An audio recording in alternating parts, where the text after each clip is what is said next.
Assalamualaikum warahmatullah. Friends, I warmly welcome all of you to Economics 360.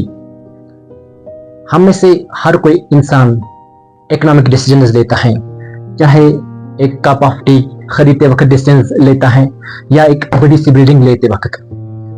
हर दिन हम में से हर कोई इकोनॉमिक डिसीजंस लेता है, लेकिन हमें पता नहीं होता है कि हम इकोनॉमिक्स से असल में यूज करते हैं। हर दिन सुबह उठने से शाम सोते वक्त हम दिन में कहीं ज्यादा इकोनॉमिक डिसीजंस लेते हैं। तो हम में से अक्सर लोगों को ये एक बहुत बड़ा कंफ्यूजन है कि शायद इकोनॉमिक्स उन्हीं स्टूडेंट्स के लिए हैं जो इकोनॉमिक्स पढ़ने वाले होते हैं, जो इकोनॉमिक्स स्टूडेंट्स के लिए हैं सिर्फ इकोनॉमिक्स।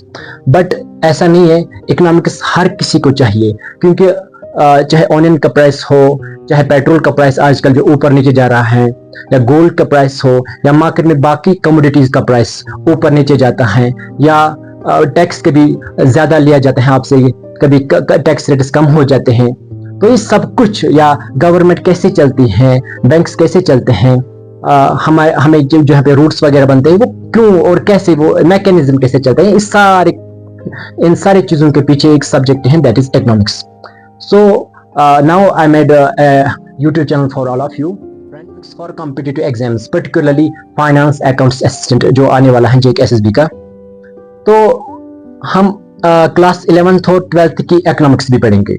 यहाँ पे मैं आपको एक चीज बता दूं, जो पर्टिकुलरली फाइनेंस अकाउंट्स असिस्टेंट के एस्पिरेंट्स हैं, जो 11th की स्टैटिस्टिक्स फॉर इकोनॉमिक्स हैं, वो इसकी फाइनेंस अकाउंट्स असिस्टेंट में वो स्टैटिस्टिक्स में आपको बहुत ज्यादा सिलेबस वहां से आपका कवर हो जाएगा. फिर जो 12th की इकोनॉमिक्स है, वहां से आपको इकोनॉमिक्स बहुत ज्यादा कवर हो जाएगी. फिर कुछ ही टॉपिक्स बचते हैं. इसके अलावा हम क्या करेंगे, हम वो रॉट लर्निंग नहीं करेंगे, हम अच्छे से पढ़ेंगे जैसे कि इकोनॉमिक्स स्टूडेंट्स को पढ़ाया जाता है, हम उसी तरह पढ़ेंगे. हम एमसीक्यूज भी करेंगे, हम पीवाईक्यूज भी करेंगे, और प्रैक्टिस इसके अलावा भी करेंगे, और करंट इकोनॉमिक इश्यूज क्या होंगे उन पर हम बात करेंगे. इसके अलावा हम पर्सनल फाइनेंस या इन्वेस्टमेंट बेसिक्स जो है, या स्टॉक मार्केट या बैंकिंग या फाइनेंशियल लिटरेसी और इंपॉर्टेंट फाइनेंशियल न्यूज, उनको भी हम डिस्कस करेंगे इस चैनल पे.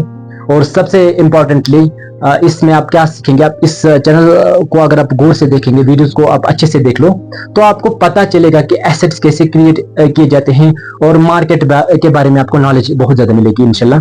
और जो लोग फिर मार्केट के बारे में ज्यादा कुछ जानकारी चाहिए जिन लोगों को, वो फिर एक बुक आती है मार्केट में, intermediate micro economics, written by Hall Arbarian.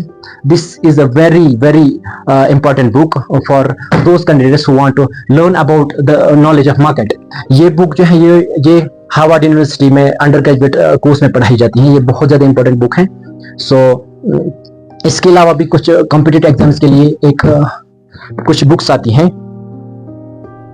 जो है यूनिक की तरफ से एक बुक है. ये कॉम्पिटिटिव एग्जाम्स में लगते हैं, जिन लोगों को कॉम्पिटिटिव एग्जाम्स देने होंगे, इनमें बहुत ज्यादा एमसीक्यूज भी होते हैं, तो वो भी आपको सॉल्व कर सकते हैं. लेकिन इसमें एक प्रीसाइज भी लिखा होता है, तो जो कि कॉम्पिटिटिव एग्जाम को क्वालिफाई करने के लिए बहुत ज्यादा हेल्पफुल रहेगा. और जो जेकेएसएसबी या बाकी कॉम्पिटिटिव एग्जाम्स के लिए प्रिपेयर करते हैं, जिनको इकोनॉमिक्स वहां पे इसमें दिया गया है सिलेबस में, उनके लिए मैं ये कह दूं कि जिस तरह आप पढ़ते आ रहे थे अब तक, वो अब नहीं चलने वाला.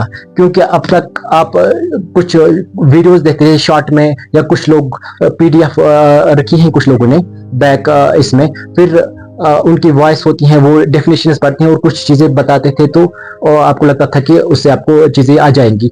बट जो आप लेटेस्ट ट्रेंड देख रहे हो जेकेएसएसबी का, उसमें आपको कंसेप्ट की डेप्थ पता होनी चाहिए. जो मैंने यहाँ पे लिखा भी है कि हम उसका देख लेंगे कि कंसेप्चुअल लर्निंग हम करेंगे यहाँ पे, कि आपको पता होना चाहिए कि कंसेप्ट इसमें है क्या, उसके पीछे हम कंसेप्ट पढ़ेंगे, उसको फिर प्रैक्टिकल लाइफ के साथ जोड़ देंगे, ये कंसेप्ट कहाँ पे हमें जरूरत लगता है. तो ये सब चीजें जो हम इंशाल्लाह करने वाले हैं. तो मिलते हैं पहले वीडियो में, नेक्स्ट वीडियो में, जो हमारा पहला इंट्रोडक्टरी वीडियो होगा.